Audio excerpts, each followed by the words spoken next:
संसद की कार्यवाही में Afzal Ansari clear cut verdict है।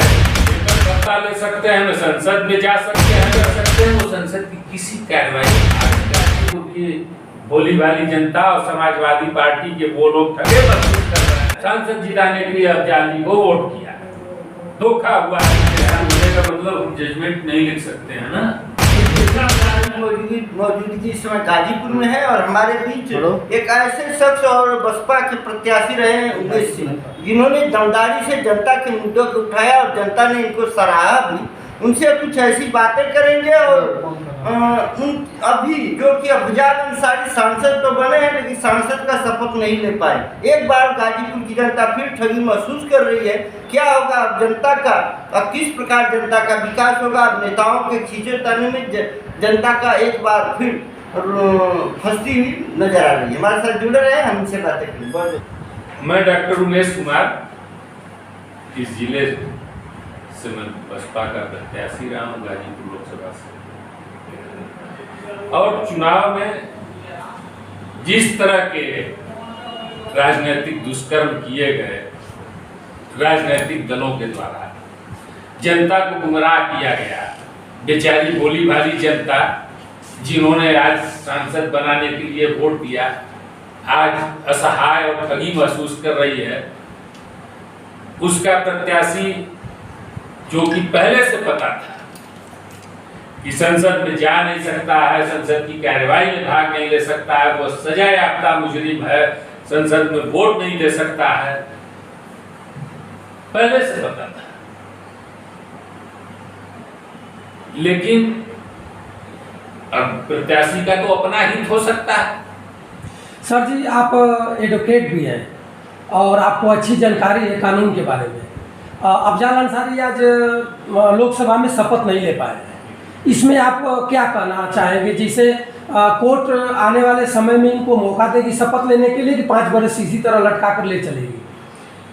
देखिए, संसद की कार्यवाही में अफजाल अंसारी भाग नहीं ले सकते हैं, यह क्लियर कट वर्डिक्ट है सुप्रीम कोर्ट का जी।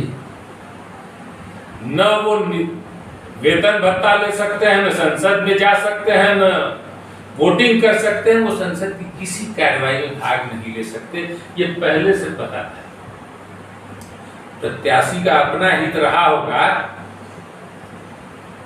और वो एन केन प्रकार ये समझाने में समाजवादी पार्टी के मुखिया को सफल रहा कि मैं चुनाव लड़ सकता हूं, कोर्ट ने मुझे इसकी परमिशन दी है। तो कोर्ट ने ये परमिशन इसलिए दी थी कि चूंकि चुनाव लड़ना हर व्यक्ति का फंडामेंटल राइट है और जब वो कन्विक्शन स्टे है सुप्रीम कोर्ट के द्वारा है तो आप चुनाव लड़ सकते हो जी, लेकिन संसद की कार्यवाही में भाग नहीं ले सकते जब तक फैसला ना आ जाए। अब देखिए, इस फैसले को चुनाव से पहले हो जाना चाहिए था। जो हाई कोर्ट को फैसला देना है ये मैंडेटरी तो नहीं था कोर्ट पे, लेकिन कंपल्सन जरूर था कोर्ट के ऊपर कि चुनाव लड़ने वाले प्रत्याशी के कैंडिडेचर पे जब फैसला होना है तो वो चुनाव से पहले होना चाहिए था। लेकिन इसमें सिर्फ अफजाल अंसारी नहीं, सरकार के वकील ने भी सहमति से दोनों के फैसला जुलाई तक के लिए टाल दिया गया, रिवीजन को इन्फ्लेक्चुअस कर दिया गया। ऐसे फैसले होते नहीं है। अब फिर क्या बाई इलेक्शन कराने का इरादा है कोर्ट जी? ये फैसला पहले जो हो जाना चाहिए था। सरकार का क्या हित था इसमें कि वो टलवा दी चुनाव के बाद तक के लिए? कौन इसमें इस षड्यंत्र में साथ रहा? आज फिर गाजीपुर की भोली भाली जनता और समाजवादी पार्टी के वो लोग ठगे महसूस कर रहे हैं जिन्होंने सांसद जिताने के लिए अफजाल जी को वोट किया। धोखा हुआ है उनके साथ, सिर्फ प्रत्याशी ने नहीं किया, मुखिया ने नहीं किया है। भाई, चुनाव आयोग की जो गाइडलाइन है उसका एक एफिडेविट पॉलिटिकल पार्टी लेती है हर प्रत्याशी से चुनाव लड़ने वाले कि आपके ये इस क्राइटेरिया में आप आते हैं कि नहीं, चुनाव लड़ने के योग्य है कि नहीं। जब पूरी तरह से आपका कैंडिडेचर फिट बैठता है उसके बाद टिकट देने या न देने की बात सोची जाती है। जबकि प्रत्याशी और मुखिया दोनों को पता था कि हमारे कैंडिडेट का कैंडिडेचर सब जुडिस है, ये सजा याफ्ता मुजरिम है, ये चुनाव नहीं लड़ सकता है, ये संसद में नहीं जा सकता है, ये वोट नहीं दे सकता है। लोकसभा चुनाव अध्यक्ष का चुनाव था और आपके सांसद गैर हाजिर थे, वोट देने का अधिकार नहीं था। आप किस तरह की चुनाव लड़ रहे हैं, किस तरह की रणनीति तैयार कर रहे हैं? आप इस विपक्षी एकता के नाम पे जो आप लड़े, आप तो उसके साथ भी गद्दारी कर रहे हैं, धोखा कर रहे हैं। क्या सर ऐसा लग रहा है कि इस बार लोकसभा चुनाव जो कि अफजाल को जिता के हमारा जिला एक बार फिर पिछड़ जाएगा? देखिए, ये तो गुमराह जरूर जनता हो गई है और इसे किया गया है, क्योंकि ये पिछले 4 दशक से यहाँ 2 गैंग सरवाइव कर रही है मोहम्मदाबाद की। एक ये घराना है सांसद का और एक हमारे गवर्नर साहब का घराना है, उनका कुनबा है, जो तमाम तरह की आपराधिक गतिविधियों में लिप्त और गाजीपुर में हिंसक वारदातों को बढ़ावा देने वाले लोग हैं। गैंगवार के रूप में बना करके बारी बारी से अपना यहाँ गोटी सेट करते हैं लोग। लेकिन अब मैं गाजीपुर में आ गया हूँ। गाजीपुर में अब लड़ाई इन सब से अलग, शिक्षा और रोजगार। आप विश्वास करेंगे कि पूरे प्रदेश में देश मिनिमम वेज भी नहीं मिलता लोगों को। सरकारी जो आउटसोर्सिंग पे रखे जा रहे हैं लोग, तमाम आपके अखबार जगत के भी लोग हैं जिनको मिनिमम वेज के बराबर तनख्वाह नहीं मिलती है। लड़ाई उनकी भी है, लड़ाई आउटसोर्सिंग खत्म करने की है, लड़ाई रोजगार देने की है। सरकार रोजगार समाप्त करना चाहती है। मुद्दे ये होने चाहिए। और हमने ऐसा संसद दे दिया जो पिछले 5 साल, ये इतिहास तो था ही उसका कि पिछले 5 साल से उसने संसद में कोई सवाल गाजीपुर की जनता के हितों के लिए नहीं किया था। फिर भी जनता उनको चुन के ला दिया। अब देखिए, इस देश में एक बार एक नैरेटिव सेट हो गया, पूरे देश का चुनाव एक काल्पनिक मुद्दे पर लड़ लिया गया कि संविधान से देश चलेगा कि मनुस्मृति से देश चलेगा। और कहे क्या, ये उन तमाम राजनीतिक दलों के अदूरदर्शी नेताओं का ये दिवालियापन है कि सार्थक मुद्दों से अलग हटके वो चुनाव को भटकाते हैं लोग। और जो भी इस तरह के प्रयास करते हैं, ये काल्पनिक सवाल है। देश के संविधान को कोई छेड़ नहीं सकता, कोई बदल नहीं सकता, कोई इसमें राज्य और केंद्र के रिश्ते कैसे होंगे या जन सुविधाओं के लिए चीजें क्या होनी से कुछ संशोधन वगैरह हो सकते हैं। सर, एक सवाल ये है कि जब आप चुनाव लड़ रहे थे लोकसभा चुनाव में, लोकसभा जब पेपर जिस दिन चुनाव का जो वापस हो रहा था, पर्चा वापस हो रहा था, उस दिन आपने कहा था कि नहीं, अखिलेश यादव को क्या ऐसा कहा गया कि अफजाल अंसारी को चुनाव लड़ने का मौका दिया गया, जबकि बेटी 1 महीने से पहले से ही चुनाव मैदान में कूद चुकी थी। तो क्या लग रहा है कि अफजाल अंसारी को सिर्फ गुमराह किया गया है या अफजाल अंसारी को सिर्फ अखिलेश यादव से कुछ क्या था? देखिए, ये सवाल तो आज भी अनसुलझा है। इस पे हमने सिंबल लेने के तुरंत बाद सवाल खड़ा किया था कि अफजाल की बिटिया के चुनाव लड़ने की योग्यता है, वह लड़ सकती है, वह नहीं लड़ रही है। जो नहीं लड़ सकता है वह लड़ रहा है। ऐसा किन परिस्थितियों में हुआ? प्रत्याशी के स्तर पे समझौता हुआ या प्रदेश के मुखिया ने समझौता किया? ये सवाल मैंने उसी दिन उठाया था। ये सवाल था, जेन्युइन सवाल था कि जो व्यक्ति चुनाव नहीं लड़ सकता, सजा याफ्ता मुजरिम हो, उसको टिकट देने की मजबूरी क्या रही होगी अखिलेश यादव? सर, क्या आप गाजीपुर में बाई इलेक्शन देख रहे हैं क्या? कोर्ट का फैसला अगले हफ्ते आने वाले हैं, अगले महीने सब कुछ साफ होगा। तो फैसले पे सब कुछ है और सामान्य तौर पे होता यही है कि लोअर कोर्ट के फैसले हायर कोर्ट में एज इट इज रहते हैं, कभी चेंज नहीं किए जाते हैं। सवाल ये सर कि जिस तरह से चुनाव जीत करके अफजाल अंसारी यहाँ से सांसद बनने का मौका प्राप्त किया था, अब अभी भी उन्होंने शपथ नहीं ग्रहण किया है, तो क्या उन्हें सांसद कहा जाएगा? क्या वो सांसद रह जाएंगे? भाई, जब उनका शपथ नहीं हुआ तो सांसद तो वो हुए नहीं। तो इसका मतलब गाजीपुर सीट खाली रह जाएगी? हाँ, अभी जब तक कोर्ट के फैसले तक तो इसको खाली रहना है। आने वाले समय में उपचुनाव में गाजीपुर होगा। फैसले पे निर्भर करेगा हाई कोर्ट के, जो अगले महीने होने। आपको तो एक विधिक जानकारी अच्छी है, क्या आपको अनुभव लग रहा है कि नहीं, जानकारी होने का मतलब हम जजमेंट नहीं लिख सकते हैं ना। फिर भी आप ही लोग बहस करते हैं, आपको तो तजुर्बा अच्छा होगा। तजुर्बा साफ है। ये पहले भी मैंने बताया कि सामान्यतया निचली अदालतों के फैसले ऊपरी अदालत में बदले नहीं जाते हैं। 99% केसों में यही होता है। यानी इसको मान लिया जाए गाजीपुर में आने वाले समय में उपचुनाव होगा। 99% इसकी संभावना है। उसमें क्या आपकी भागीदारी रहेगी इस चुनाव में, जिस तरह से पिछले आम चुनाव में हुई थी? हम तो जनता के बीच आ ही गए थे नहीं, इसका मुझे अफसोस था कि मैं अचानक आया।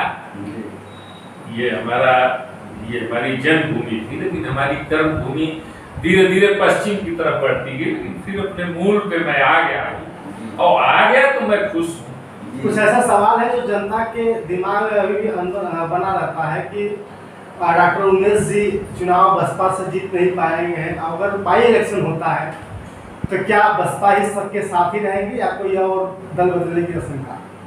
नहीं, मैं जहाँ हूँ, देखिए मैं चुनाव में भी कहता था कि बहुजन समाज पार्टी एक वेल डिसिप्लिन्ड पार्टी है।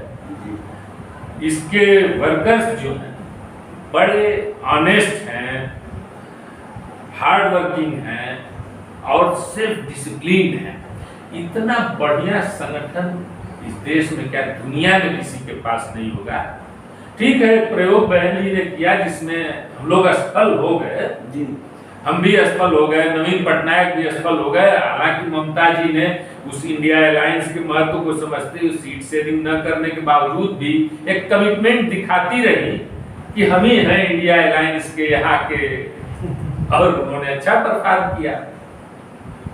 तो जब पूरे देश के छोटे बड़े सारे दल सरकार बनाने और सरकार के विरोध करने के लिए भाजपा और कांग्रेस के साथ खड़े थे, तो वैसे में ये तीन दल जो पूरे देश में अलग प्रयोग कर रहे थे, हालांकि ममता अलग नहीं थी, सीट शेयरिंग में साथ नहीं थी, बाकी कमिटमेंट तो उनका इंडिया अलायंस के साथ था। हम दोनों लोगों को चोट पहुंची, बीजन नवीन पटनायक और हमारी पार्टी को। हमने हालांकि बेहतर प्रयास किए थे। हम जानते थे कि ये जो कबीलाई संस्कृति के नेता हैं, जो अपनी जातियों पे जिनका प्रभुत्व है, बड़े बड़े परिवार जो अपनी जातियों पे दबदबा बनाए हुए हैं, ये सिर्फ अपने हितों की बात करते हैं, चाहे वो ओम प्रकाश राजभर हो, चाहे वो प्रिया पटेल हो। और क्या अखिलेश जी भी अगर 5 यादव लड़े तो उनके घर ही के लड़े, बाहरी कोई यादव लड़ा नहीं। यादव जात की ताकत लेकर के वो अपने परिवार, अपने साम्राज्य, अपने रुतबे को बढ़ाने में लगे हुए हैं। सर जी एक सवाल है, इससे अलग हमारी बहन मायावती ने। सर जी एक मिनट, एक सवाल है, बताएं। 10 वर्ष जो बीजेपी सरकार चलाई है, तानाशाह की सरकार, बहुत लोग गांव घर के भी लोग कह रहे हैं तानाशाह की सरकार 10 वर्ष नरेंद्र मोदी जी चलाए हैं। क्या इस 5 वर्ष में वही सरकार चलेगी, उसी तरह ईडी और बुलडोजर दौड़ेगा या कि कुछ थमेगा? नहीं, देखिए जनता ने वो जनादेश तो जरूर दे दिया है कि भाजपा जो अपनी अन्य योजनाएं जो पिछले 10 साल तक जिस तरह से काम करती आ रही थी, अब उन योजनाओं को ठंडे बस्ते में जो कुछ प्लान इसके रहे होंगे वो ठंडे बस्ते में अब डाल देगी। अब मेरे समझ से सरकार सिर्फ सरकार चलाएगी और कुछ ध्यान जनहित के मुद्दों पे भी, रोजगार वगैरह पे जा सकता है, ऐसी मुझे जनता इनको एक संदेश दे दी है। जनता ने एक मैंडेट दिया और बताया कि आताताइयों की तरह बर्बर होके चलने से तुम्हारी हुकूमत हमें बर्दाश्त नहीं है। एक राजनीतिक स्वस्थ माहौल में बुनियादी चीजों पे, शिक्षा और रोजगार का सवाल हो, स्वास्थ्य और सुरक्षा का सवाल हो, इस पे आपको काम करना होगा। जी लास्ट सवाल है हम लोगों का। बहन जी पूरे प्रदेश में एक भी उनकी सीट नहीं है, इसका कारण क्या है? हमने बताया ना कि जो एक प्रयोग हम लोगों ने किया, बीजू जनता दल का भी यही हाल हुआ, हमारा भी यही हाल हुआ। हमें ये लगता था, बहन जी ने ये महसूस किया कि ये जो जातीय नेता हैं जिनके विषय में अभी हमने बताया कि ये सिर्फ बड़े परिवार अपने हितों के लिए जातियों का उपयोग करते हैं, इनके पास ताकत नहीं रह गई है। उन्होंने सामाजिक ताना बाना खूब ठीक से यादव, ठाकुर, ब्राह्मण, कुशवाहा, चौहान, दलित, मुस्लिम सबको प्रत्याशी के रूप में सबके समक्ष रखा। बढ़िया सामाजिक समरसता का उन्होंने प्रयोग किया। ठीक है, प्रयोग सफल असफल लगातार 10 साल से असफल होते आ रहे थे अखिलेश यादव, इस बार का लग गया कांग्रेस की वजह से थोड़ी सी दलित और मुसलमान उनकी तरफ झुक गए। काफी जो अफजाल कुछ और नहीं है। अफजाल अंसारी हुए भी, आप कोर्ट के आदेश के बाद चुनाव होता है, काफी जनता उमेश सिंह की तरफ एक आत्मनिकाह से देखती है, देख रही है कि एक बार और उनको मौका दिया जाए और आप लोगों के बीच में जाएं। क्या लग रहा है, जनता का ये आशा पूरा हो पाएगा? ये चुनाव आएगा तो मैं जनता का हूँ, जनता के बीच में ही रहूंगा, आऊंगा मैदान में। आखिरी सवाल सर, जैसे जो दलित वोटर रहा है कहीं न कहीं बहुजन का कोर वोटर रहा है, अभी आप कहें कि कांग्रेस के आ जाने से जो वोटर थे कहीं न कहीं समाजवादी पार्टी की तरफ झुकान ली, ऐसा क्यों हो रहा है कि कोर वोटर जो है बसपा के वो दूसरे पार्टियों की तरफ अपना रुझान व्यक्त कर रहे हैं? देखिए, कुछ क्षणिक मुद्दे, छोटे छोटे स्वार्थ लाभ में, जैसे मैंने पिछली विधानसभा में भी देखा, ओपीएस ओल्ड पेंशन स्कीम को लेकर के थोड़े बहुत दलितों ने समाजवादी पार्टी को 2-4% लोगों ने वोट दिए। कांग्रेस की तरफ रुझान बढ़ा है, ये कहने में मुझे गुरेज नहीं है कि अल्पसंख्यकों और दलितों का रुझान कांग्रेस की तरफ बढ़ा है। और वो बढ़ने के पीछे कारण ये है, तमाम पिछड़ी जातियां भी इस बार भाजपा से अलग हुई हैं। जो भाजपा की वोट थी कोर वोटर, तो कोर वोटर बसपा का नहीं टूटा है, भाजपा का भी टूटा है। और स्थिति ये है कि हम भी आत्ममंथन कर रहे हैं और सबको करना होगा जिनको झटका लगा है, और उनको भी करना होगा जो कि अपराधियों को चुनाव मैदान में ला दिए और संवैधानिक संकट उत्पन्न कर दिए और विपक्षी एकता को खंडित कर रहे हैं। आज वोट देने में एक वोट आपका कम रहे, आप छोड़ दिए सदन, आप संख्या नहीं जुटा पाए, आप कौन सी लड़ाई लड़ रहे हैं? अब संविधान लेके घूमिए माथे पे, लाल टोपी पे संविधान घूमिए। गाजीपुर की जनता एक बार अफजाल जी को जिताने के बाद भी अपने आप को ठगा महसूस कर रही है। मासूम बेचारी फंस गई ठीक है सर, जाल में और कुछ था नहीं। ठीक सर, धन्यवाद। धन्यवाद।